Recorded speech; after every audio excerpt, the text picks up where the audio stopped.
First of all, just stop going to supermarkets. Start using like a bamboo toothbrush.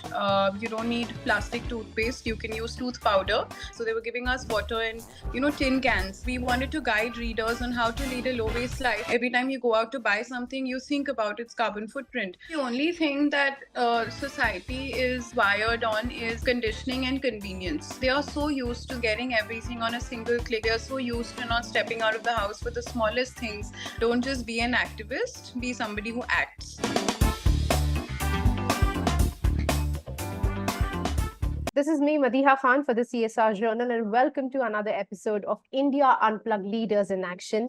Today, we have with us Arushi Sana, who is not just the founder of NYK Daily Magazine, but also a sustainability ambassador. Arushi, welcome to the CSR Journal. How are you doing? Thank you so much. Thank you, Medea. Thank you for having me. First, let us talk about the fact that आप recently UAE गई थी for COP28. What was the experience like? I think it was mesmerizing to start with. And then, the fact that multiple countries coming together to fix the problem is obviously something it's challenging but also really intriguing at the same time. And I think it was wonderfully organized because we had lovely debates and panel sessions on different topics, whether it's renewable energy or climate finance, climate action, and what is the history been of sustainability globally, and with more emphasis on the UAE.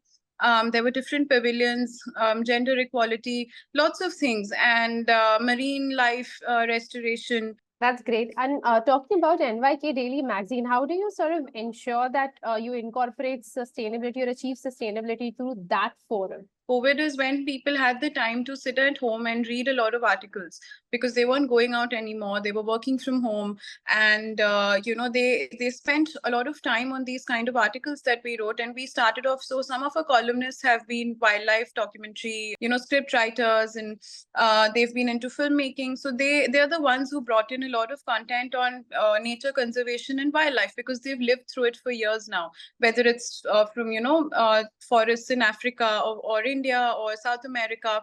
And I think that the young readers, because we can see an analytics of the age group of readers that we have. So the young readers were really interested in these kind of pieces. And most importantly, when I started leading a low waste life, I realized that I can actually talk about it now, and I can write about my experiences so that it kind of reaches audiences in a way that they also get, I wouldn't say inspired, but at least they have a guidebook on how to make the same changes at home.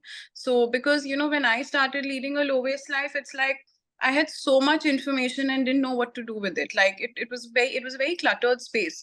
So I wanted to simplify that for other people, and which is when I wrote like a whole handbook on I would say hundreds of articles on how you can people can start leading a low waste life. And that's also when the talk on renewable energy started getting very viral. People sat up and took notice of the solar power schemes in India because Modhera solar park had just been inaugurated. So I think that's kind of how it started on NYK, and we're still continuing it. And now it's become now we focus more on the conservation part of it, because more on action and less on awareness. And but it started with awareness, and then now we try to focus on a lot of initiatives that governments across the world are doing, and what are the problem areas that can be worked upon. So in lieu of that, can you share a success story when it comes to sustainability, like your efforts? So in my entire community, I set up a community compost pit as well.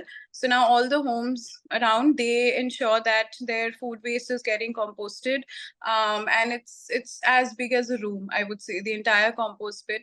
And a lot of gyms in gymnasiums in the area that I stay in. I went there and I saw that they were only serving water in plastic glasses.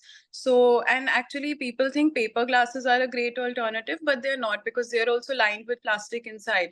So, and again, it's end of the day, it's generating a lot of waste. So I said, don't put any, disposable glasses here. Either just put a couple of reusable ones like glass or steel, and tell people to bring their own bottles. So now I've actually reduced a lot of the waste over there. I was involved in a couple of lake restoration and conservation projects as well. So, to me, that's I feel happy that I'm able to contribute to, climate action on a ground level. But I also enjoy advocacy, like, when it comes to whether it was COP or whether it was when I spoke at the World Bank and was able to speak from a youngster's point of view, that how are the late millennials and Gen Z getting affected from climate change and what are they doing? And I also enjoy interacting with a lot of college students where I've given lectures on the UN Sustainable Development Goals and the things that they can do at homes to, because I think advocacy is a very major part of it, but it has to be conveyed in the right way. So the impact has to be such that people go back home after listening to you and actually buy the right products for themselves. There's definitely the need for lot of knowledge when it comes to sustainability, because Yeah. it is something that we've been talking about for very, very, very long time. Right. But like you mentioned, that it is something that people are now finally taking notice of and Yeah. including in their everyday life. But what I want to understand from you is what really propelled you to come into this direction, to start becoming more aware about environmental issues. I saw this show called The Politician on Netflix. And so that was the turning point, actually. So there was a character in the show who starts leading a zero waste life. So she's collecting whatever waste she's generated over a year, and the whole waste comes up with just a small jar. And when I saw that, I was so inspired. I said, this is actually very easy for all of us to do, just to keep track of how much waste you're generating. And I started doing the exact same thing. That's when I started Googling for a lot of like home products that generate lesser waste or that are compostable, whether it's a deodorant or whether it's a body like a soap, like a replacement for body wash and things like that. So that's when it kind of started, and that's also when I started blogging on Instagram and writing a lot of articles in the media. So then it kind of just picked up from there. That's very nice and also very inspirational, I must say. You spoke about the late millennials and Gen Zs, and then we have the Yeah, Gen Alphas. There yeah, are a lot of young people out there who are becoming more and more aware about their correct. society, about the environment, and are wanting to use their voice in the right manner. So, if there is a young soul who's listening to us right now and wants to take a baby step towards a sustainable life, what would your tips be for that person? I think first of all, just stop going to supermarkets. I think this is like the easiest thing to do, because every time you go there, anything you buy is plastic. So whether it's your fruits and vegetables, that comes in plastic, your even the carry bag they give you at the end and charge 10 rupees for, half the time that is also like a very bad form of plastic, and they call it a cloth bag, but it's not. And then buy like your vegetables and fruits from local vendors like sabzi mandis. And it not only doesn't help the farmers, but also you can carry your own jhola, like your vegetable bag, to just cloth bag from home, which is reusable like for years. And the next thing is cut down on delivery apps. So like obviously Amazon came as a big blessing, but again, at what cost? So if there are things that you can just find locally in your city, do that instead of constantly buying online, because it's just an instant gratification. And of course, sometimes it does become like an emergency, or if it's an emergency or something, then okay, but save it for those moments. Don't make it like a habit where you're completely dependent on an Amazon or a Blinkit or a Swiggy.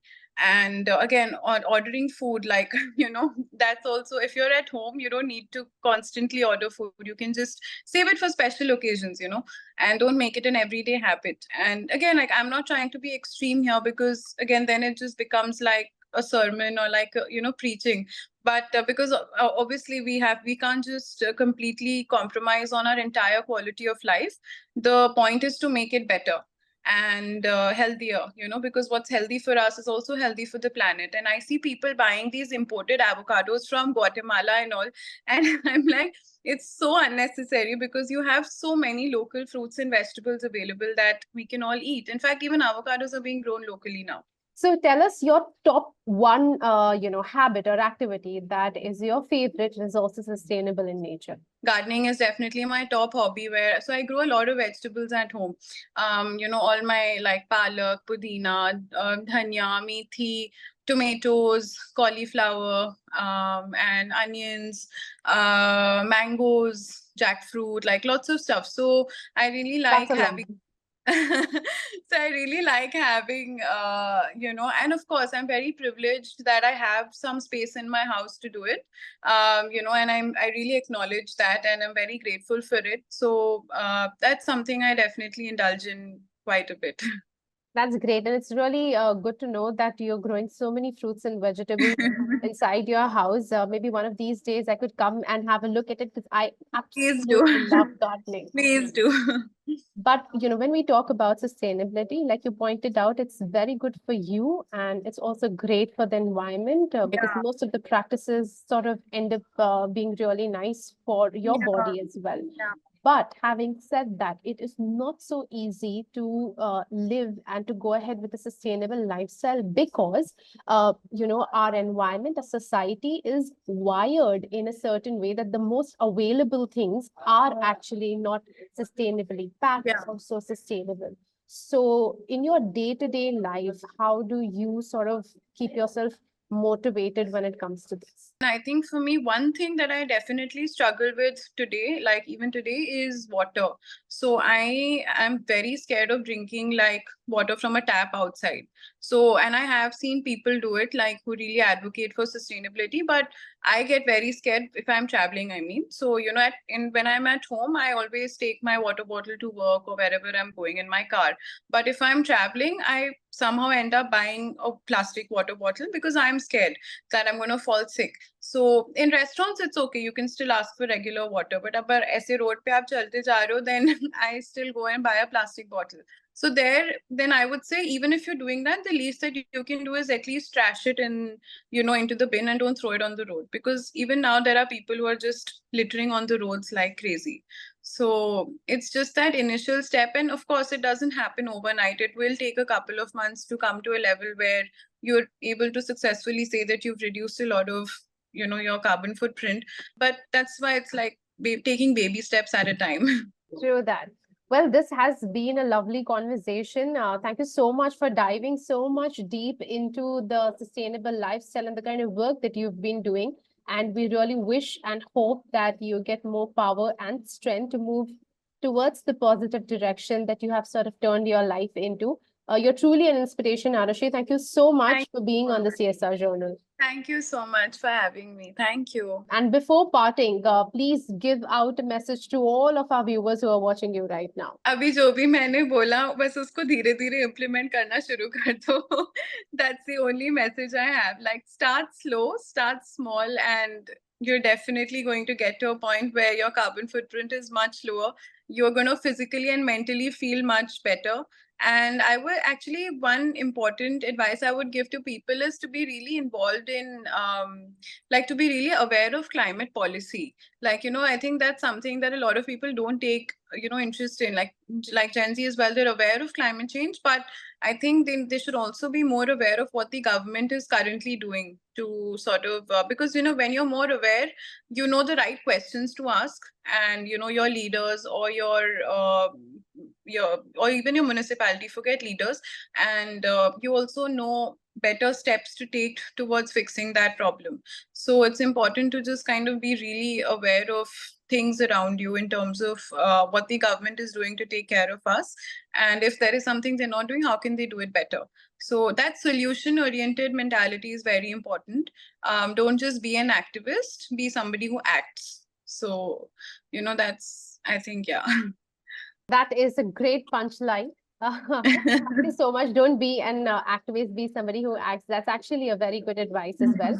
Thank you so much, Arushi, and all the best with all the endeavors that you have planned for future. Thank you so much. Thank you.